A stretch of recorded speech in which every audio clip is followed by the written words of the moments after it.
Hello everyone, you're watching Let's Talk About Prepping. I'm Tyler, your host, and in this video, we're going to continue our conversation about redefining prepping. Now, this is something that I started a couple days ago, and I've gotten a couple of really good responses. The ones I've seen have been from Anthony over at Palmetto Prepared and Reed over at Manifestations of Imagination. Now, what I was originally talking about was the fact that I think that there needs to be a shift in the perception of prepping. I feel we want to redefine what prepping means. Now, each of these guys took this question a couple different ways, and both are ways that I'm glad they took it. Anthony said that we need to focus on the self-sustainability aspect of it, and I agree with him. Now, Reed took it a different way, basically saying we don't need to justify what we do or re-explain what we do. We just need to prove ourselves by the fruits of our labors in what we do. Eventually, the fact that we're preppers will seem smart to other people, and we don't need to explain ourselves or defend ourselves in the meantime. And I agree with both of these guys. And both of them touched on parts of this conversation that I was hoping it would get to. But I think I also didn't explain myself very well. First, I want to respond to Reed's perspective on it. I agree with him wholeheartedly. I don't think that we need to change what people think of the word prepper, and I don't think that we'll ever do that. And for many of us, I think that it's besides the point for our preps. Now, one of the things that I started this channel for, and one of the things that I've sometimes doubted as a purpose for this channel, is to try to get people to prep who don't already prep. Now, sometimes that feels like a lost cause for multiple reasons that I have been wanting to talk about. For instance, the idea that most of the people we start prepping now probably will not be prepped any significant degree by the time something happens. And so we may only be prolonging their suffering. In fact, we may only be prolonging our own suffering if we're not prepping in the ways that we need to. And that leads me to another point. Many of us are not prepping in the ways that we need to. And I do believe that many people in our community are only prolonging their suffering if an extended event happens. Now, don't get me wrong, this is a long conversation that has many aspects to it, and I don't think that it's ever a waste of time to do anything that makes you more prepared for anything. There are a lot of situations that will not last years. Well, you'll be well benefited and much more comfortable simply by having some more blankets or some more food or some more heating fuel around. So it is always worth it to prep.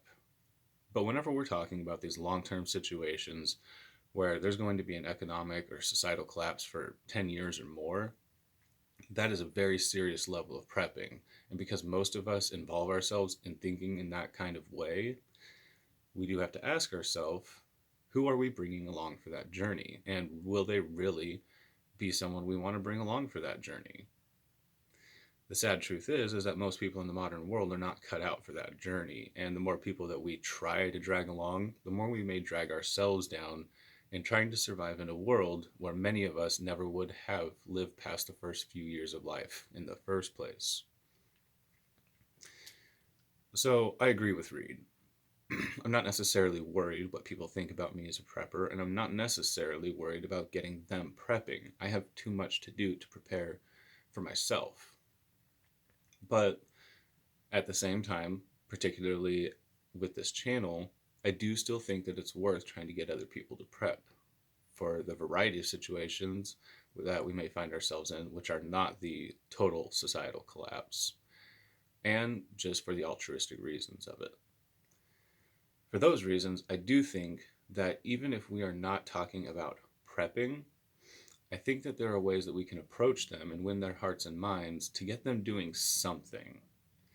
We will never, ever get other people to prep in any larger than 3, 4, or 5% of the population unless something very serious happens, forcing those people to live in a different way. But we will never become popular enough to become a trend or become viral in our current iteration. And while we may not be worried about what those other people are doing or thinking of us, it may be helpful to have more people in the general population who, for their own reasons, do things which benefit us should prepping type situations happen. For instance, I would say that one of the main reasons that anybody outside the prepping community stores large amounts of food may well be the Mormon church. Now, a lot of Mormons are preppers, and plenty of preppers are Mormons, but hardly a large percentage of either group. Mormons don't consider their food storage to be prepping. It's just a part of the words of wisdom that their church gives them, things that are just smart to do. So they don't consider themselves preppers, but they have more food than most preppers have. And one of the largest reasons that people are going off grid nowadays isn't necessarily because they want to be preppers. It's actually because they want to reduce their footprint. Not because they're bleeding heart environmentalists, but because they're normal people who've decided it's worth taking a hit to their lifestyle just to avoid feeling guilty for contributing to the world's problems as they see them. Yet other people have taken to the idea that it's not natural to get certain foods out of season, for instance, foods that you would never have living where you live. And they've actually started to live local and try to get a little bit of realism in the way that they live and not having all these foods from all over and just having this sort of 24-hour product cycle where it's just not the natural way that people have lived up until just the past couple hundred years. Now, while some of these groups are not necessarily very large viral trends in the population either, they are things that are completely disconnected from prepping, which are getting people to do things which are conducive to preppers who live near them. And if we're concerned about anybody else around us and how they're going to affect us, I do think that it's worth thinking about how we can get the people around us to do things that would make them less threatening in collapse type situations, even if we never bring up the word prepping. And that's sort of the kind of way that I was thinking about that, and not necessarily trying to convince anyone that we're not preppers or that that is somehow cooler than what it's been portrayed to be. Because I absolutely agree with Reed. We'll never get them to change that perspective of us. And in fact, I like his perspective of grabbing the bull by the horns. That's how I usually approach it if I just don't avoid the subject altogether. I usually tell somebody right up front, I'm a prepper, I prepare for emergencies, and that's nothing like what they think it is. Now, as for what Anthony was saying, I really agree with him. As long as we're talking about prepping, we need to get past the idea that you're stocking up on things and storing things. That is only enough to get you to the point where you are producing for yourself and becoming self sustainable. And so, terms like homesteading or prep steading or self sustainable living are some of the best ways that we can start to repackage ourselves.